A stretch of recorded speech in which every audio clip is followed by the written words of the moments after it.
Muchas noticias, vamos a analizarlas con la ayuda de Víctor Galán. Muy buenas tardes. Hola, muy buenas tardes, ¿qué tal?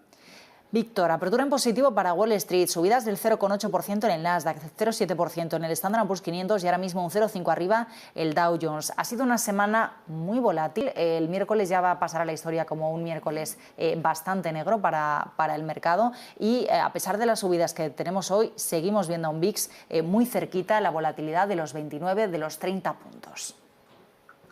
Sí, precisamente la volatilidad del VIX, que nos está marcando un poco el pánico, tal y como tengo en pantalla, sobre todo de las posiciones en opciones en el S&P, podemos llegar a ver que está en 28 con esos 78 y, bueno, muy negativo que no haya perdido la zona de 25,51, que se le estimaba era una zona óptima para perder precisamente su media de 50 sesiones y empezar a pensar en un escenario alcista para las bolsas, o más alcista al menos, y con mucho menos pánico. Este rebote, desde luego, no es nada bueno. Quedan los soportes en torno a 36, 37 y 38, desde luego, donde no debería pasar. Y sí que es cierto que, echando un vistazo al S&P 500, no hemos perdido todavía los mínimos que marcamos el 12 de mayo, la semana pasada, pero sí que es verdad que la volatilidad que vivimos en estos últimos días y con tantas caídas ha hecho otra vez asomar los temores, ¿no?, de que pueda volver a producirse una recaída o seguir con la tendencia bajista en Estados Unidos. Esto en cuanto al S&P. En cuanto al Nasdaq 100 tenemos la misma imagen, donde además, de todas maneras, de no perder esta zona en los 11.600 aproximadamente, y de superar en cualquier caso los 12.565, se podría activar alguna figura de corto plazo de rebote. Obviamente los rebotes de momento, la amplitud no está llegando a mejorar como nos gustaría y los rebotes por ahora serían en el corto plazo. Resistencias en las 12.685, si lo miramos a un gráfico semanal, a donde podemos ver un poquito más de, pues bueno, un poquito más de timing, con un poquito más de amplitud. Ahora mismo no deberíamos, para el futuro, intentar batir los 14.091. Sería el objetivo para empezar a pensar de nuevo en bolsas, al menos ligeramente alcistas o con tendencia de recuperación. Con el permiso de Wall Street, llevamos prestando atención al sector minorista a lo largo de la semana, pero sí que es cierto que hoy destaca un movimiento a la baja en el viejo continente, que es el caso de la firma de lujo suizo Richemont. Veíamos al principio de la sesión cómo arrastraba también a otras del sector lujo. Ahora mismo ha moderado un poquito las pérdidas, pero en el caso de Richemont sí estamos viendo todavía pues estos fuertes descensos después de haber lanzado unos pronósticos desfavorables para China, en un momento en el que además veíamos cómo el gigante asiático bajaba sus tipos de referencia para reactivar un poquito más su economía. ¿Cómo estás viendo a Richemont de forma individual y sobre todo a todo el sector del lujo en sí, sobre todo teniendo en cuenta el impacto de los bloqueos en China que está lastrando a muchas empresas?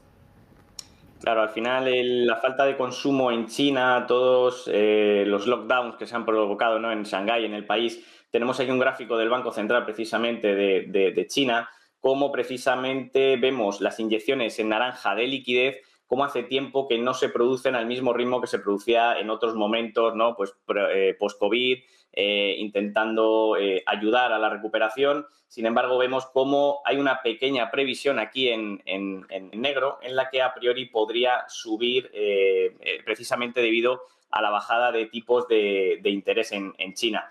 En cuanto a Richemont, obviamente, y las firmas de lujo, depende muchísimo de ahora mismo el mayor mercado de demanda de lujo, ¿no?, que es prácticamente China, y donde está el mayor poder adquisitivo, ¿no?, en este país. Por tanto, mientras no haya una recuperación clara en Oriente, allí en el gigante asiático, tendremos descensos en la mayoría de empresas de lujo.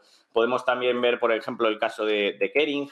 Podemos ver también cómo está descendiendo y pierde sus mínimos, prácticamente tiene los 432, prácticamente todas cotizando por debajo de su media de 30 sesiones, lo cual se le presupone que ahora mismo están en un plazo bajista. Para el caso de Richemont tendría que aguantar por la zona de los 94,42 para quedarse en una zona relativamente estable y que no prosigan las caídas.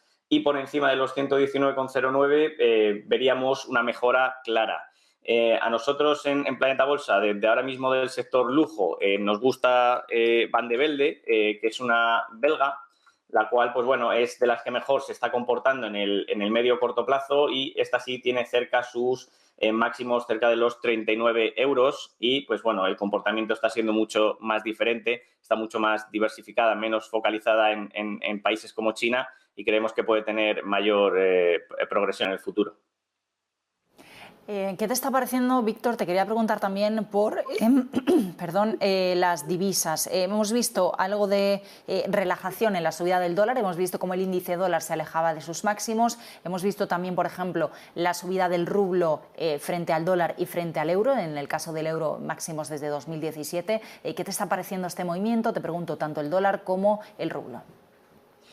Bueno, en el caso del dólar, si nos fijamos precisamente en el par que manejamos, ¿no?, en el eurodólar, donde vemos que precisamente ha llegado a un punto casi de paridad en el 1,03, obviamente ese soporte no iba a ser fácil batirlo. Esto significa que en los últimos meses, con la caída del eurodólar, lo que se está fortaleciendo es Estados Unidos, es precisamente su moneda, el dólar.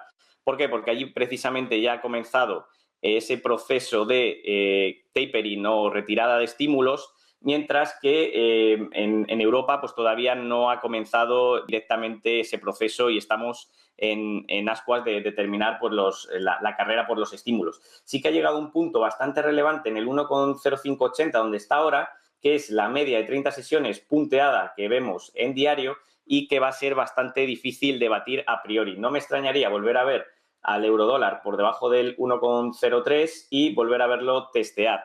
Y en cuanto al rublo, pues bueno, actualmente está en un momento mucho más volátil. Obviamente ahora pesan mucho las sanciones y todas las medidas que se están tomando con respecto a Rusia. También ahora, bueno, como ya sabéis, China e India están comprando parte del petróleo y del gas ruso, por lo que habrá que ir esperando y de momento la consideramos una moneda un tanto volátil, ¿no?, para especular quizá con ella o para hacer algún tipo de trading. La verdad que desde luego muchísima llama la atención la fortaleza del dólar versus al resto de monedas, incluso el yuan, y esperamos bajadas de volatilidad también en el rublo. Víctor, una última cuestión, aprovechando que estabas hablando ahora de las sanciones y del gas. Veíamos hoy cómo el precio del gas vuelve a cotizar por encima de los 90 euros. Recordemos que se marcaba por debajo de ese nivel en los momentos previos a la invasión rusa a Ucrania. Ahora vemos cómo vuelve a cotizar por encima de esos 90 euros después de confirmarse que Moscú va a cortar el suministro de gas a Finlandia este fin de semana, una de las represalias por el hecho de que Finlandia quisiera optar al ingreso a la OTAN. ¿Cómo estás observando esa variación de precios? Bueno, la verdad que ahora mismo pues muchísima también volatilidad. Sí que es verdad que en este caso el gas tiene una tendencia, bueno, alcista, como la mayoría de las materias primas, y va a depender bastante en general, como tengo en el gráfico, de lo que vaya ocurriendo también con China, ¿no? Si China, tanto como para las commodities como para el gas natural o para el resto de servicios, no acaba tirando su demanda, no acaba demandando nuevos bienes y nuevos servicios, lo que acabará ocurriendo precisamente es que volveremos a ver bajadas y eso incrementará el proceso o una posible recesión tanto en Estados Unidos como a nivel global. Así que habría que ser bastante cuidadoso. Esperamos que los puertos en Shanghái o Ningbo, ¿no?, donde se están produciendo precisamente la mayoría de atascos en buques y en barcos, pase lo más rápido posible y obviamente mientras la materia prima del gas ha salido muy fortalecida, así como muchísimas de las empresas, porque obviamente lo están haciendo mejor en esta situación, ¿no?, de conflicto bélico, de guerra, y actualmente es una de las que mejor está dando retornos a todos los inversores que están posicionados en ellas. Pues Víctor Galán, como siempre, muchísimas gracias. Que pases buen fin de semana. Igualmente, un saludo a todos.